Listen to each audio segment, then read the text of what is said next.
హరి గోవింద గోవింద గోవింద గోవింద గోవింద గోవింద గోవింద. వెంకటాచలానికి వెళ్ళి తిరుమల క్షేత్రంలో చూస్తే స్వామివారిని చూస్తున్నప్పుడు అర్చన చేసేప్పుడు స్వామివారి అర్చన అయిపోయిన తర్వాత లక్ష్మీదేవికి లక్ష్మీ అష్టోత్తరం చేస్తారు. మరి స్వామివారి వక్షస్థలంలో లక్ష్మీదేవి ఉంది, పద్మావతీదేవి ఉంది. మరి మనం ఇందాక చెప్పుకున్న అన్ని కథల్లో అగస్త్యాశ్రమం నుంచి వివాహం అయిపోయిన తర్వాత పద్మావతీదేవి వివాహం అగస్త్యాశ్రమానికి వచ్చినప్పుడు అందరు దేవతలు వెళ్ళిపోయినప్పుడు లక్ష్మీదేవి కూడా కరివీరపురం వెళ్ళిపోయిందని చెప్పుకున్నాం కదా. మరి ఆ కరివీరపురం వెళ్ళిపోతే ఈ లక్ష్మీదేవి మళ్ళీ ఎక్కడ వచ్చింది కొండకి? ఆ సంగతి చెప్పుకోకపోతే అది కథ పూర్తి కాదు. అది లక్ష్మీదేవికి స్వామికి వియోగమే లేదు, అది లౌకికంగా. కానీ ఇక్కడ మళ్ళీ లక్ష్మీదేవి ఇక్కడ ప్రత్యేకంగా ఉన్నది అని చెప్పుకోవడానికి భవిష్యోత్తర పురాణమే ఒక ఆ వృత్తాంతం అంతా చెప్తుంది. అంటే స్వామివారు కొండ మీద ఉండి పద్మావతీదేవితో కాలక్షేపం చేస్తుంటారు. చేస్తున్నప్పుడు స్వామివారికి ఎక్కడో మనసులో ఏదో వెలితి, లక్ష్మీదేవి లేదు, లక్ష్మీదేవి లేదని. లక్ష్మీదేవి ఎప్పుడూ ఆయనతో ఉంటుంది. దాని గురించి మనం 1కి 10 సార్లు మళ్ళీ జ్ఞాపకం చేసుకుంటూ ఉండాలి. ఎందుకంటే లేదు వాళ్ళిద్దరికీ వియోగం తలుచుకుంటే మనకి అంధం సమస్య అవుతుందని శాస్త్రం చెబుతుంది. కానీ ఈ లౌకికంగా ఒక రకమైన ఇంటర్ప్రిటేషన్ ఏంటంటే, అయ్యా కుబేరుడి దగ్గర అంత అప్పు తీసేసాం, అప్పు తీరాలి, లక్ష్మీదేవి అనుగ్రహం లేకపోతే అప్పు తీరదు, మరి ఆ లక్ష్మీదేవిని మన దగ్గరికే తెచ్చుకుంటే బాగుంటుందని ఒక ఆలోచన. సరే, ఏ ఆలోచన అయినా లక్ష్మీదేవి మళ్ళీ తన దగ్గరే ఉండాలన్న ఉద్దేశంతో స్వామివారి మనసులో ఉన్నప్పుడు పద్మావతీదేవి కూడా ప్రార్థన చేస్తుందట. సీతాదేవిగా ఉన్నప్పుడు నేను సీతాకృతిగా ఉండి అక్కడ ఉన్నాను కాబట్టి నాకు ఇంత అనుగ్రహం చేసి ఆవిడ నాతో సన్నిధానంగా ఉండి నాకు మీతోటి వివాహం చేయించింది. నేను మీ ఇద్దరికీ ఎప్పుడు రుణపడి ఉంటాను. ఆవిడ్ని మీరు దూరంగా పెట్టడం బాగాలేదు. ఆవిడ్ని తీసుకొచ్చేసి మీ ఇద్దరికీ నేను సేవ చేసుకుంటూ నా శేష జీవితాన్ని గడిపేస్తానని పద్మావతీదేవి అన్నప్పుడు తప్పకుండా నేను వెళ్ళి తీసుకొస్తానని స్వామి ఓ రాజకుమారుడు వేషంలో బయలుదేరి కొల్హాపూర్ అంటే కరివీరపురం కొల్హాపూర్ వెళ్తారట. స్వామి బయలుదేరిన సంగతి సర్వజ్ఞురాలైన అమ్మకు కూడా లక్ష్మీదేవికి తెలుస్తుంది. తెలిసి వాళ్ళిద్దరూ పెళ్లి చేయి ఉన్నప్పుడు మళ్ళీ నేను అక్కడికి వెళ్ళటం అంత సమంజసంగా ఉండదు. కానీ స్వామి వచ్చి కనుక మనం కనుక అడిగితే నేను స్వామిని కాదనే పరిస్థితి కాదు.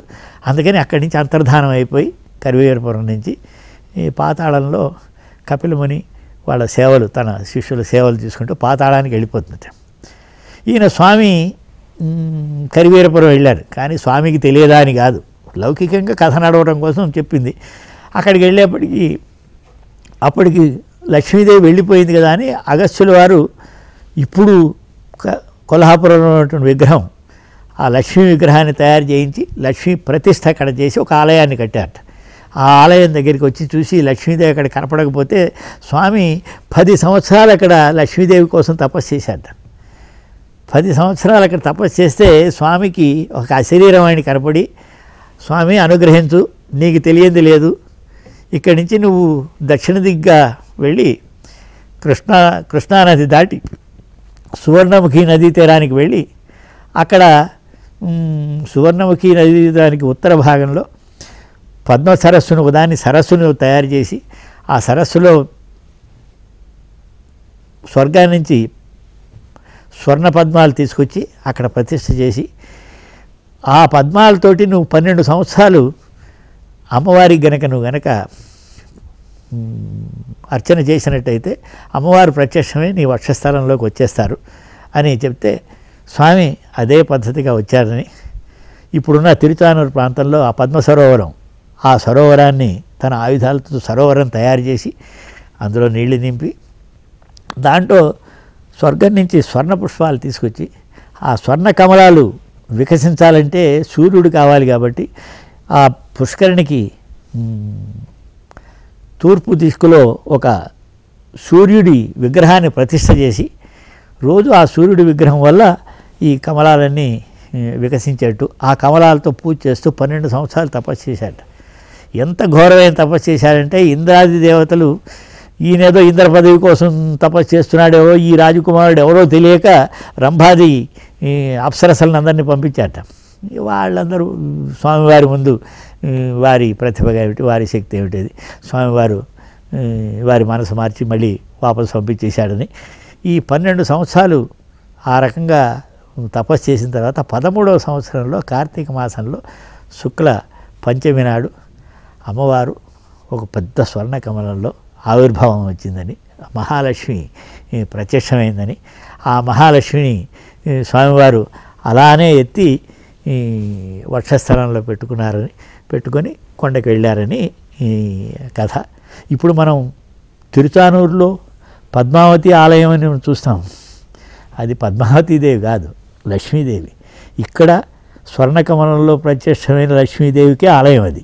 ఆ రకంగా అది ఉంది.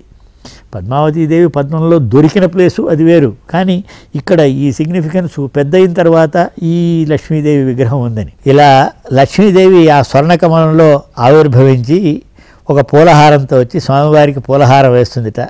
ఈ సన్నివేశాన్ని ఈ తనిగొండ వెంగమాంబ చాలా సుందరంగా వర్ణిస్తుంది.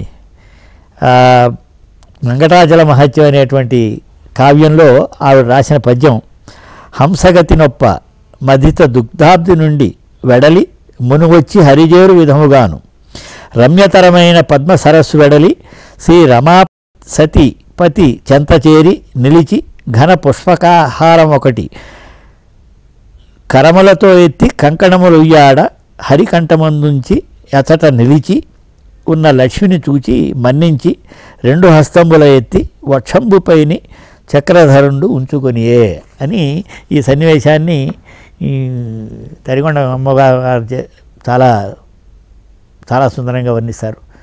ఈ స్వామివారు అక్కడికి వెళ్ళిన తర్వాత అక్కడ బ్రహ్మదేవుడి ఆజ్ఞ మేరకు, బ్రహ్మదేవుడి అభ్యర్థన మేరకు అక్కడే కలియుగాంతం వరకు ఉంటారని, అది బ్రహ్మదేవుడు వారు అక్కడే 2 అఖండ దీపాలు వెలిగించారని పురాణం చెప్తుంది. గోవింద గోవింద గోవింద హరి గోవింద గోవింద గోవింద గోవింద గోవింద గోవింద గోవింద